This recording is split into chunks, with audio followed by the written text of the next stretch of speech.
Have you ever heard of somebody who abducts little boys?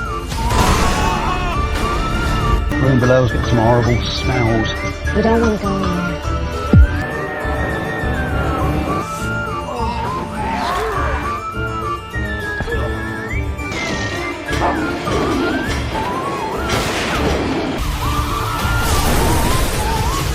What are you doing? Complimentary room service. Here is that.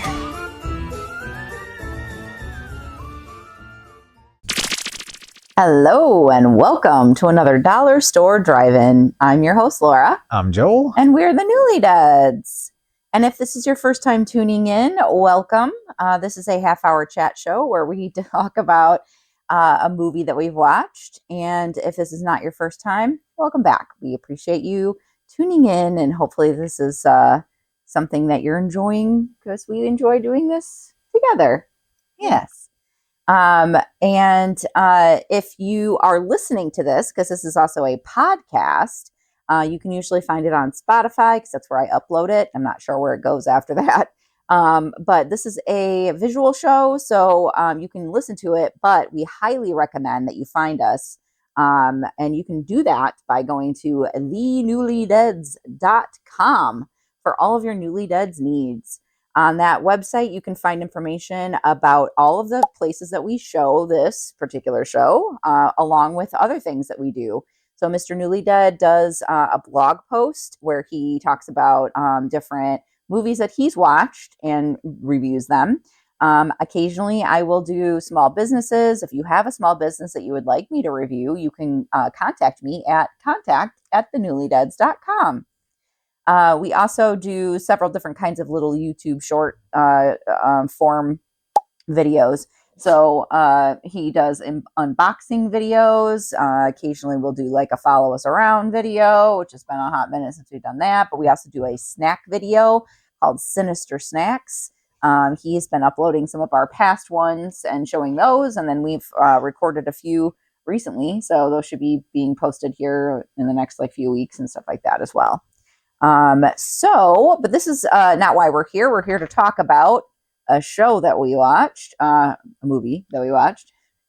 And we've got some criteria for that movie. So in order to keep the show kind of on point, we have some criteria. So the criteria is, the first thing is, it needs to be under $5. It needs to be a movie that neither of us have ever watched, and it needs to be a horror, thriller, or sci-fi genre movie. Again, we do record this in our house, so if you hear some weird noises or you see some dogs, that's part of the charm of the show. So our dog Shaggy's shaking all over the place because it's a little bit rainy outside right now. He's about to knock over the tripod.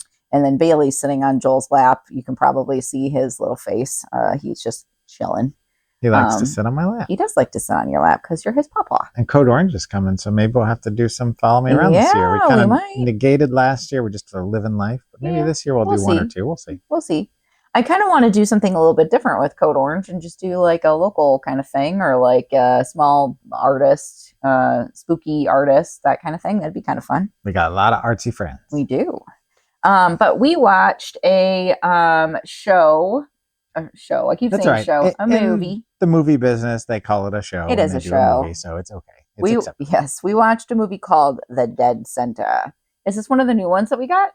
That was purchased at Beach Boys Toys. Oh, Beach Boys Toys. But we did go and do a movie haul on Saturday. We spent a whole day out together doing like the art museum and a special exhibit, and we went and looked for movies and came home with, what did I say, 35 movies? Yeah, something like that. And we didn't really spend a whole lot of money. I mean, all the movies need to be under $5. So yeah, some of them were like multiple movies, kind of on those. On one disc or whatever. But this one we did get at Beach Boys Toys. It's some brothers that own a store called Beach Boys Toys. Their last name is Beach. That is located here in Rockford. I'm sure he'll pop that information up there. But the little place he was talking about that we got a whole bunch of movies at recently was Hidden Treasures. That's also located here in Loves Park. Mm-hmm. So we try to, find movies out in the wild as much as we possibly can. When I say out in the wild, it's usually like at those kind of like thrift stores, small businesses, things like that. But occasionally we also find them at the Dollar Tree or dollar store. But those are kind of few and far in between now because they don't really, we haven't really been finding any movies at the dollar store anymore. So it makes Plus, me sad. At like Hidden Treasures, depending on the booth you went to, you'd see some of the same suspects, but then you get into the genre movies and it's like, I never even heard of this. Where'd this come from? I'm Why is like- this autographed? I You told know? him, I'm like, we are never going to not have stuff to watch because there's always some sort of movie being created. And that's makes my little heart happy. I mean, currently in our big box of fun, as we call it, we have at least 2 years worth of movies minimum, Yeah. possibly more with all the little sets. So stay tuned for the next 2 years. Lots to come. Lots to come. But we watched something called, again, The Dead Center. It's got a good synopsis on the back, so you can buckle in, and Mr. Newlywed likes to do a little acting. But yeah, I'm going to read the synopsis and then we will watch the trailer. So let me go ahead and I'll start on that. I do like to read some of the little like quotes and things on the front, but it says it's a masterful new voice in terror. Yeah. And on the back, it says, when John Doe rose from the dead, he brought something back. Sublimely creepy and genuinely impressive. Those are A couple funky of odor. That's what he brought back. funky odor. So, all right. Are you ready? Okay. Ready as I'll ever be. All right. When a very dead suicide victim disappears from the morgue, it sets in motion a chain of events that has the power to immolate everything and everyone it touches. Psychiatrist Daniel Forrester tries to help this mysterious patient who has returned from the dead, but has a spate of mysterious deaths shakes the wards to its core. I had a problem on that sentence last time too. But as a spate of mysterious deaths shakes the ward to its core, Forrester comes to suspect that there is more to his new ward than meets the eye. As he comes to realize what he's unleashed, a desperate race against the forces of evil threatens to swallow him whole. The Dead Center is a smart, supernatural thriller that explores the demons that live inside all of us, from writer-director, I'm not going to say because he'll talk about that, recently hailed as a masterful new voice in terror. Oh, there was one more here. It says, gets under your skin in the same ways that It Follows and the autopsy of Jane Doe did. So close. You were right there. I That's was all right there. So, all right, The Dead Center. Do you think it's time for us to show the trailer? I think so. All right, I guess it's just going to be another hearse because it's one of those dead victim kind of things. So just throw your little hearse, beep beep, and then bye bye. I like how you do the whole thing for me. Beep beep and bye bye. All right, so we're gonna pause. We'll be right back. We're gonna watch the trailer with you because that's what we like to do on the day that it airs. So we'll be right back.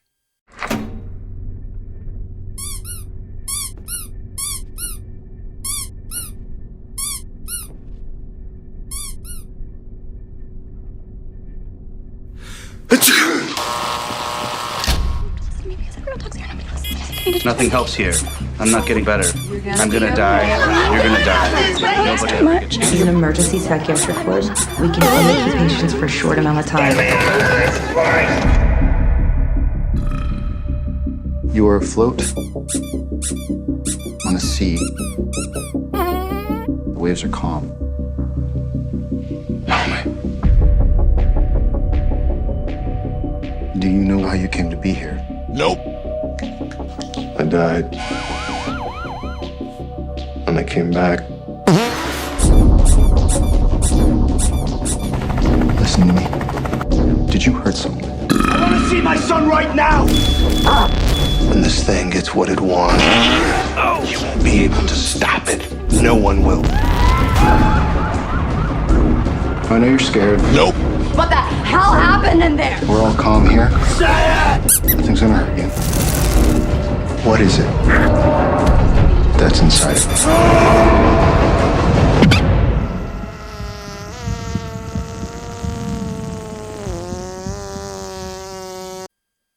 We're back. I hope hopefully you enjoyed that trailer. I don't know if he messed with it. Sometimes he does. Sometimes he doesn't. We'll find out on the day. Yes. So whenever we watch a movie, I like to take notes. That way we have a guideline for what we're going to talk about. And then at the end of the year, since I draw pictures and stuff, Ms. Newlywed will take all those, put them in a flip book. You can find them on our website that was previously mentioned for 2023 and 2024. And then this year, Mrs. Newlywed made a commitment to take notes for the entire year, analog. I've been doing it. She's hit every week. So far, so good. Even if she falls asleep, she still takes notes, and sometimes it trails off. Sometimes it says sleepy. Sometimes it says sleepy, yeah.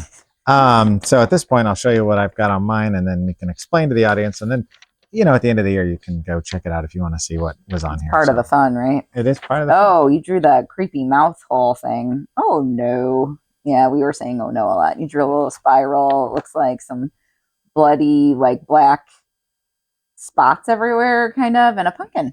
Yeah, I was using the pen that had a bunch of like blobs. Yeah. Splotchies. Kind of blobby. So, because there was a lot of like splotchy stuff happening. Blobs. So I'm like, I'm just going to. Yeah, I like it. It looks good. What do you got? I did a little bit of illustrative lettering for the Dead Center. Dead Center, of course. I drew a Scully. No jaw. I drew the little spiral face guy. And it says, "Hi, it's me, the mouth of death." And then another Scully. Wow, he's got a huge nostril. And I drew a tree. Nasal cavity, I mean, sorry. That is, yeah. I like drawing trees. She was looking at her stuff from the previous year, I think, and she saw a tree, and I was like, "That's a nice looking tree." And then I guess it prompted you to draw that. I was looking at the book that I was learning from, that not illustrative lettering, but the how to draw in 30 days. Yeah. Boy, we did a lot of advertising from for the that. previous years. Not a sponsor. It was from the previous month. But it was up here every time, and I'll put it up here again just in case you're wondering what book she was referring to. Yeah. That way, if you want to learn to draw in 30 days. And learn how to draw a tree.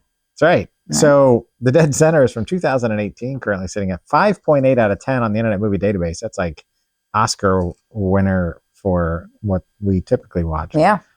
This was written and directed by Billy Sinise, which not spelled like Gary Sinise, like Senese.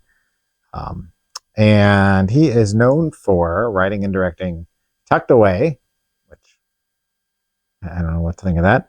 Closer to God, which, again, don't know what I think of that. Some shorts, and this. And that's it. So if he's a new voice in terror, he's not done a lot since this one came out. Or at least, I don't know when those other ones came out. I don't remember the dates on them. But when did you say this one came out? 2018. Okay. Yeah. So last, 6 years? Yeah. 7 years? 6. It'll be 7, probably. Yeah. So this stars one Shane Carruth, who you may remember from the little time travel movie that could, Primer, which was made on a super small budget with I think it was like a single shot location. And there was I think 2 people in it. It was like a big deal back at the time. It got a lot of praise. But he was one of the guys in that. Upstream Color, which is a movie that I've heard a lot of good things about, but I haven't seen yet. Supposed to be really well done. Swiss Army Man, which is on the shelf, and I still haven't seen that. She hasn't seen it yet.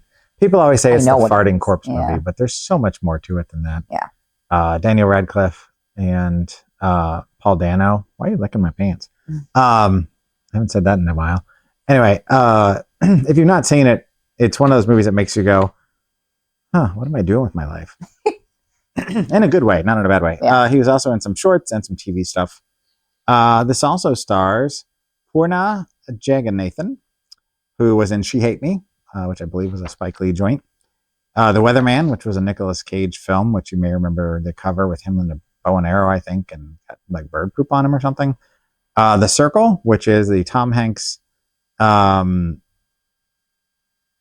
Granger, what's her name? Emma Watson? Yeah. No, that's not right. No. Emma Thompson is the from Love Actually. Emma. It's Emma Watson, isn't it? Watson. Yeah. With those two basically doing a riff on like a very dark version of Apple.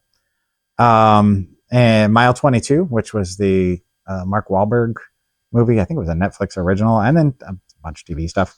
And then also the stars Jeremy Childs, who was in The Last Castle, the Robert Redford prison movie. The Weatherman, which I mentioned just a minute ago. Oh, wait, no, I'm sorry. I actually skipped up a line. The Last Castle. Oh, Pure Country 2, The Gift, Because if you didn't get enough George Strait in Pure Country, then you want a sequel that does not feature George Strait about a gift, I guess. And maybe the movie is the gift. I don't know. I saw Pure Country, so I can't really talk. I have the George Strait box set downstairs, and I've seen him live. So He likes him. can't really say too much. Super Zeros and a bunch of TV.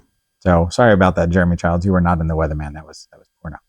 So anyway, at this point, my wife turns to me and says, What'd you think? and here we go. So first of all, the first thing I noticed when this popped up is it's an Arrow release. So the Arrow intro came up on the screen. I got very excited because I'm a fan of Arrow. They do very good work, and I love their logo, and their intro is always, one of those things you're like, oh, yay. So I gave it a, +1 just for that in my brain, not in my actual score. Yeah. So as she said in the synopsis, this guy dies, he comes back to life, and he basically passes along some sort of death, I guess it is, to other people. Like he opens his mouth and like all this stuff comes flying out of it, kind of like the Mummy did something like that, the 1999 Mummy. You know what it reminds me of is The Green Mile. Yes, that's what I was trying to think of. There was a movie that did it better. The Green Mile, yeah. Than when John Coffey. Yeah, he's passing the negative like stuff that he sucks out of people and puts it in the other, and he lets it go. Like he lets it go, yeah. But he takes it on briefly and then lets it go. It reminds me of that. Except in this case, he sucks it out. Well, he doesn't passes suck it, anything out. Yeah, he just makes them suck it in. Yeah, he's the mouth of death. He is the mouth of death. The first thing I noticed about this was that the film was very atmospheric. However, they kept doing the ear ringing noise, which I have tinnitus, and so that always bugs me, and so I didn't really care for that too much, but I get why they did it, so it is what it is. It is effective. It's a little slow moving, kind of methodical, not dull necessarily, but kind of like a drone.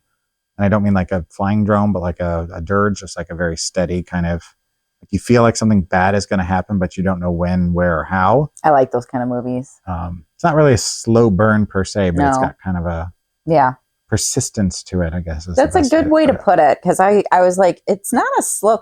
I didn't want to put like this movie was slow because it wasn't really like a slow movie, but it it's like plodding along kind of. Yes. And like there's always this like underlying like tone of dread. Exactly. Yeah. The whole movie, you feel like something really bad is going to happen, and it never seems to happen. And then the third act happens in the last 10 minutes, and you're like, oh, that's what I was waiting for. Yeah. There was a thing that kept bothering Laura where there was a sound of somebody sounding like they were breathing through a straw. Oh, I said cracking noises. Yeah. Yeah. Like every time he was like trying to breathe, it sounded like he had like really bad like pneumonia or something like that. It was just like this noise. Yeah, the guy that played the what was his name? I think it was Jeremy Childs. Jeremy Childs, yeah. Guy. Real nice, Clark. Yeah. Real I nice. really liked his acting, and because he was just really creepy. And there's a point because they're in a mental health facility where you start to question, like, is it really happening? Like, there's some brief moments where you're like, is this real? Is it pretend? Like the lines kind of blurred a little bit. It's cleared up pretty quickly, but there's a while where you're kind of in the eyes of the main character, the Shane Carruth character, where you're like, is he really seeing this stuff? Is it really happening? Is he losing his mind? Is something weird going on? Yeah, but that's kind of fleeting. Like it goes away pretty fast, and I felt like, But it was a nice kind of little twist in the knife, briefly, all pun intended. Mm-hmm. And incidentally, there's a peripheral storyline going on with a police officer. Was it a police officer? No, mortician. He was the coroner. Yeah, because they're part of the police department. Yeah. So well, he gets called from, like, he was doing an autopsy on someone, and they said, we've got a new body for you that we need you to crack open or whatever. And he's like, okay, well, I'm in the middle of doing this one. I'll do that one next. They're like, well, you should come hurry or something like that. Get over here, this one's a weird one or something like that. And so he's, okay. And he goes to go find the body, and he's looking through all the photos, and he like realizes the body's gone. So he's now confused, like, what happened to this body? No one knows where it went, Yeah. Meanwhile, it woke up and went to the psych ward floor. So he's going one route, knocking on doors, looking for the body, trying to figure out what happened, because you don't just lose a body. And then meanwhile, the other guy is with the body, but doesn't know that was the one that was in the morgue that's missing. He just thinks it's a guy that's struggling through some stuff, and he's trying to keep him on And he's catatonic. a hold until he can, for 72 hours, until he can kind of He discern wanted to what's help going on. him. He was afraid that they were going to take him and put him somewhere else, and they were just going to stick him in a corner. And he thought that he really needed some like major psychological assistance. So he kind of fudged a little bit to keep him there. Yeah, which much is to an his chagrin. ethical question. Yeah. Which ended up being his downfall in a way. But Right. The film felt at times a little confusing, and I was kind of like, I don't know where this is going. I don't know that I care where it's going, but at the same time, I was still invested. Like, I found myself not taking notes because I was trying to figure out the plot. Yeah. I didn't take a whole lot of notes either. I mean, I drew some things, but I wrote, just like one word things like creepy, cracking noises, good ambient noises for the soundtrack. I wrote good acting. I thought that was well acted. That's the thing, is like, there's really nothing to like disparage the movie. Like, it's not like some of the movies where we're like, man, they just didn't know what the hell they were doing. This was bad timing. Like, the characters are bad, the story's bad. In this case, everything was really like well done. But Yeah. something didn't quite click. I definitely thought it was creepy. I wrote down, as long as the movie doesn't end bad, this is probably the creepiest one we watched so far. Which my kid was watching it with us. My youngest, who likes to watch movies with us occasionally. And their commentary at the end of the film, which I guess their final thoughts are, which we'll get to ours in a minute, but was, it's hard to stick a landing on a movie like that. And I won't say whether they felt that they did or they didn't, but that was their commentary, because it did have a lot of build up to something where you're like, okay, can they close this out in a way that's satisfying? They did say it also reminded them of like a comic that they were that they were reading or watching. Comic book, like a graphic novel or something. Yeah, like no, symbiote. In the Venom series, Null, that character, I think it's Null. He's like, this is exactly what's happening in my comic book. And then he's like, when did this come out? And we're like, you said 2018. He's like, that comic came out in 2018. So he's like very like into the fact that he thought it was very parallel stories, but the movie was released in 2018, which means that it was written before that. Probably filmed a year before at least. Yeah. But one of the creepiest things in the movie was the guy that died, that came back to life, that was going around murdering people, essentially. His two kids were weird. Yeah. Like, he went home and he saw his kids, and I was like, oh, I'm sorry. Yeah. No offense to the children. I'm sure they're fine children, but his whole family was a little odd. They were a little odd, yeah.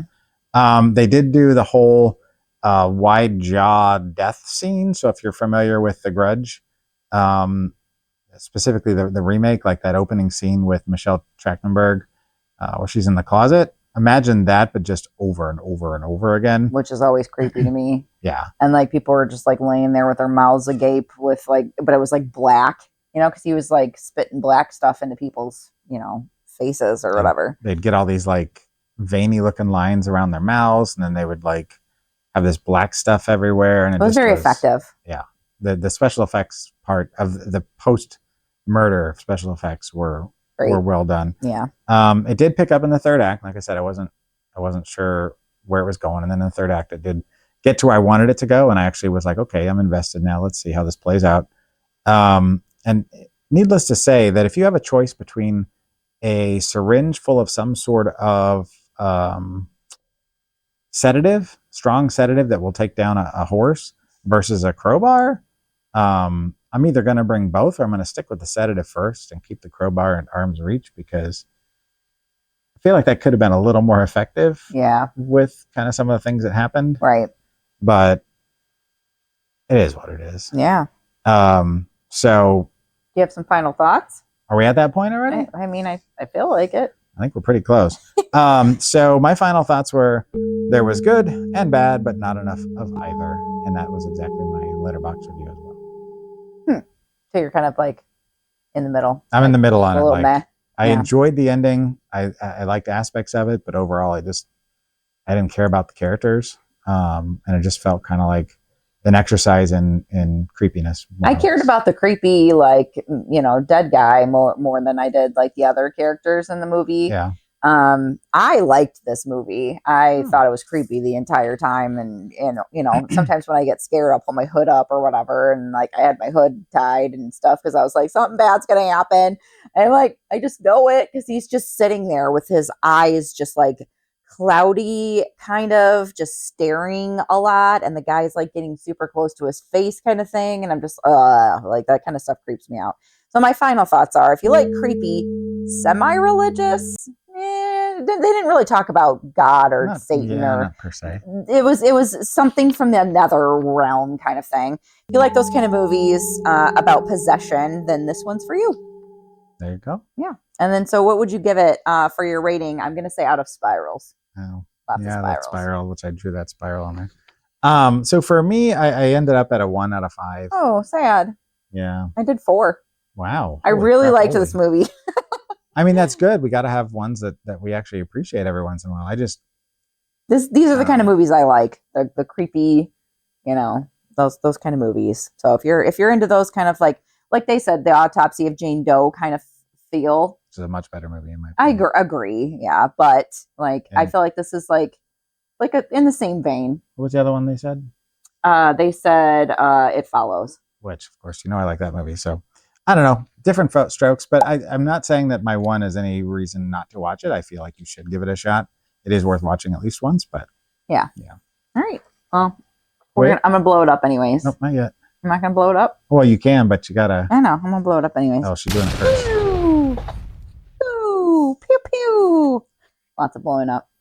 Whoa. He likes it This when place I is blow dirty things and up. dusty now. So if they don't want to watch this, what should they watch? So I felt the whole time like this was a kind of spiritual cousin to another film about possession in a sort, but in a much more religious aspect that took place in a mental asylum that had a better cast and I felt like a better scare factor, which is The Exorcist 3 from 1990. Oh, I was like, did they ruin it with the Autopsy of Jane Doe? Because that would have been even better. Yeah, I wouldn't have gone there because that one, Jane Doe's good. the end of it is way different than the end of this movie. Yeah. But The Exorcist, just that scene alone with the giant hedge trimmers is one of the scariest scenes in all of cinema history in a lot of people's opinions. It got me when I first saw it, so if that says anything. Awesome. Well, what are we watching next week? Well, when we went and bought all those movies, one of them happened to make it into next week's show. Awesome sauce. All right. Matriarch. Mother Knows Best. Oh, this is actually like, we should have done this one for Mother's Day. Well, we'll just pretend that it's Mother's Day when we watched it. Hi, moms. Hi, moms. Oh, it's a long synopsis. Holy crap. I'm excited. It's like a little mini novella. She looks a little fake. Haggard? Oh, fake. No, fake. It's Lionsgate. Big company. Okay. Ready? This terrifying thriller unfolds as pregnant Rachel, I don't want to say the name, and her husband, Matt, are stranded after wrecking their car on a remote Scottish road though hostile at first. A nearby farmer and his wife welcome them in. It's the print is like really weird. It's not like in like sentences, so it's like cut off and then like and I have to read anyways. Anyway. Sorry. Okay, so a nearby farmer and his wife welcome them in after learning that Rachel is with child. Suddenly, Rachel realizes the family's daughter is a local girl who'd gone missing years before, but when she and Matt attempt to escape, they're held at gunpoint just as Rachel goes into labor. Will their child's first day on Earth be the couple's last? We will find out next week on Matriarch. Good one.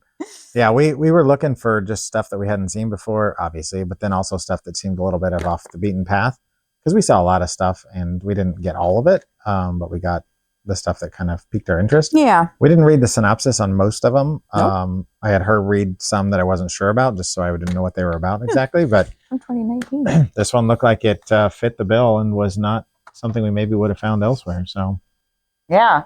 Looks a little captive thingy. Yep.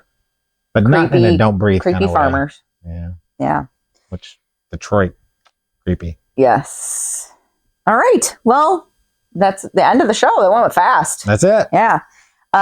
Thank you again for joining in and watching us. And until next week, Keep it cheap and creepy. bye. Doesn't mean you should go chasing the dead. It may be your robot, but it's my house. I'm gonna get a close look at these sharks. Sounds dangerous.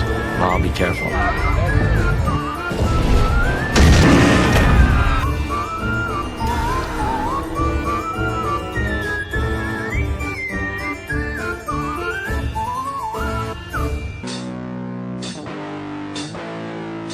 Mother, turning tables not to not going way. The children not to hear my words, the way what they say. Mother, mother, tell your children now, day and night. Tell you how I desire now. Oh, mother.